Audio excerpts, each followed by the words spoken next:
What if I told you there is a secret class system hidden inside of Elementor that controls how your elements appear when you first drag them onto screen? You know what I'm talking about. When you drag a flexbox or a div block, they all have this like 10 pixel padding baked inside of it. You can control that.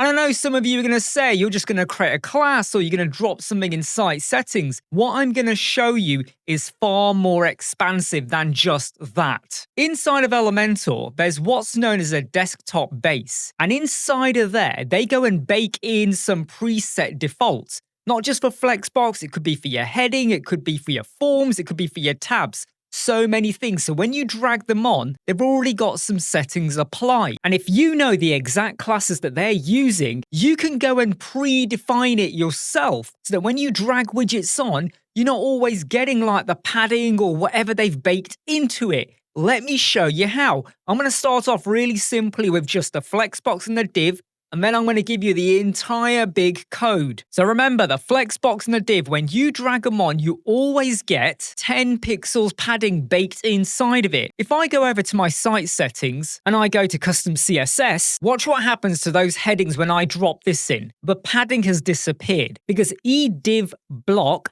and e-flexbox-base, they are the special class names that they are using for the flex and the div. And if you know what they are, you can bake it in from the get-go. So you know when you might have like a blueprint of a website, you might keep reusing it every time you create a website, and it might already have inside of there certain CSSs, maybe it's your font clamp and stuff like that. Of course, you can go and create your classes as well. You can predefine it. There'll be a link in the video description. Go and click that. It'll take you to a page.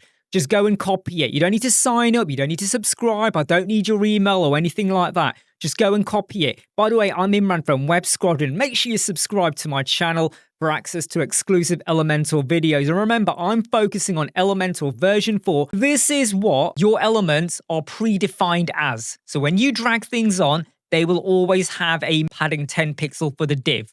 There's your Flexbox. You have stuff for your tabs. You have things for your forms. You have things for your checkbox, your form success, your heading element, your image link wrapper, your image element, your paragraph, your SVG, your buttons. Because I hate how when you drag a button on, you get that really like bright blue color. I hate it. I could go and set it up to be black, or I could just remove the color completely. The YouTube embed element, it's always set to be 16:9. Maybe you want it to always be 1:1 or 9:16 as a portrait. These are all the predefined. And rather than me just giving you the code and trying to work out what these relate to, this version has the comments chucked in for every single one of these codes if you want to set it up to appear a certain way from the get-go when you drag them on. So if you really hate the default padding of 10 pixel and you hate having to go and change it because you will always go for 1 REM or 15 pixel, you can go and do it and change it here. You're either going to like this or hate it. I don't care because I'm Imran from Web Squadron. Like, subscribe, share and follow. Take care. See you soon.